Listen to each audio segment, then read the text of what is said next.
गंजाम जिला सानोखेमुंडी ब्लॉक रे भ्रमण करुथिबा विकसित भारत संकल्प रथ कार्यक्रम शनिवार दिन गौतमी पंचायत कल्याण मंडप ठारे अनुष्ठित हो जाइछि। केंद्र सरकार को विभिन्न जनहितकर योजना विषय लोकों को अवगत कराइबा पई देश सारा विकसित भारत संकल्प रथ कार्यक्रम चालू रहिथिबा बेले सानोखेमुंडी ब्लॉक रो 26 गोटी पंचायत रे दीर्घ 11 दिन धरी गोष्ठी उन्नयन अधिकारी जितेंद्र मिश्र तत्वावधान रे आयोजित होई आसुअछि। आज ही संकल्प रथ को भव्य स्वागत संबर्धना देई गौतमी पंचायतवासी पाछोटी नेइथिले। उक्त कार्यक्रम को राज्य कार्यकारिणी सभ्य तथा सानोखेमुंडी माटीर वरिष्ठ बीजेपी नेता विजय कुमार स्वाई प्रदीप प्रज्वलन करी आनुष्ठानिक भाव उद्घाटन करथिले। केंद्र सरकार द्वारा निया जाइथिबा विभिन्न जनहितकर योजना विषय जनसाधारण को अवगत कराइबा सहित एहार लाभ नेबाकू सचेतनता करा जाइथिला। विगत 10 वर्ष मध्यरे केंद्र सरकार सबुठु बड़ उपलब्धि हेउछि साधारण नागरिकଙ୍କ जीवन को सहज करुथिबा विभिन्न लोकाभिमुखी योजनार कार्यकारितारे सफलता।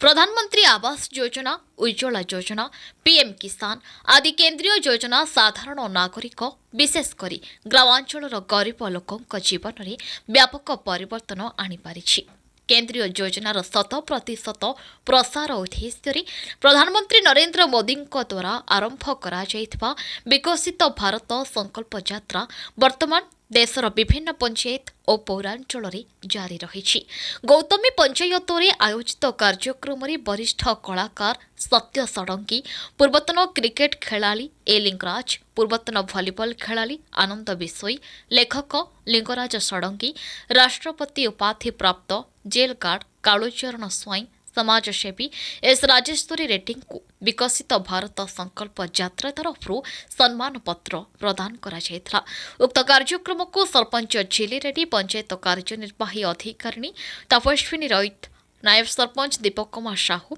युव मोर्चा जिला उपसभापति एम चिन्य रेड्डी समेत बहु सरकारी कर्मचारी, अंगनवाड़ी कर्मी, एसएचजी महिला, अंचलवासी, बुद्धिजीवी, छात्र छात्री समूह उपस्थित रही परिचालन सहयोग करथिले। सभापति राज्य कार्यकारिणी सदस्य आमर संकल्प विकसित भारत ये गोटे प्रोग्राम सारा भारत वर्ष में चली। यार लक्ष्य है जो केंद्र सरकार विभिन्न प्रकार योजना से उज्ज्वला योजना हो, प्रधानमंत्री आवास योजना हो कि सौभाग्य योजना हो, विभिन्न प्रकार जो योजना केंद्र सरकार जो जनसाधारण को से लाभ करा लाभार्थी अच्छा से माने एवं जो माने ये सब योजना अंतर्भुक्त हम से स्पॉट रे से सचेतन कर अंतर्भुक्त करने नरेंद्र मोदी योजना को कार्यकारी करने रथ बुलूची। लक्ष्य है जे ए देश रे जेते लोक अच्छा से तल स्तर आरंभ कर ऊपर पर्यंत समस्त को सब योजना रे संपृक्त करा जिवो एवं योजना को कार्यकारी करा जिवो। स्वच्छ भारत योजना रे जनसाधारण को आमे शपथ पाठ करूछु जे स्वच्छ भारत को समस्ते आपणेबे, गाँ गंडा पाखापाखि लोक समस्त सचेतन करेबे जेमिति स्वच्छता सबुठी आमर रहिबो। स्वच्छता रहिले आमर परिवेश ठीक रहिबो, आमे रोग दारू मध्ये मुक्ति पाई परिबो। कार्यक्रम होची आम संकल्प विकसित भारत कार्यक्रम एठी आयोजन करछि। एठी बहुत माँ माने आछंती तापरे स्कूल पिला माने डकाई प्रोग्राम करायछि, पिला माने डांस कले तापरे आउ जे जे हमर अछंती विशिष्ट कलाकार माने और जो स्पोर्ट्समैन जो अछंती आगु जे खेली आछंती तांको मध्ये हमें प्राइज घोषणा करछु और सोशल वर्कर जे कि समाज सेवी तांको मध्ये आज हमें पुरस्कृत करछु आ जे कि प्रधानमंत्री स्कीम रो पेंशन योजना पाइछंती आ जे घर मध्ये पाइछंती तांको मध्ये आज हम एठी पुरस्कृत करा कार्यक्रम हॉस्पिटल डॉक्टर मैडम आछंती, एएनएम दीदी आछंती, एसएजी माँ मान ग्रुप माँ मान आछंती एवं विशिष्ट व्यक्ति मान आछंती।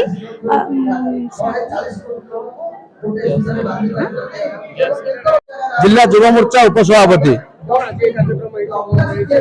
आज विकसित भारत रथ गौतमी ग्राम पंचायत रे आज स्वागत करा विकसित भारत रथ को आमर सरपंच समिति मेंबर एवं आमर जे मुख्य अतिथि भाव श्रीजुक्त विजय कुमार स्वाई महोदय पहुंची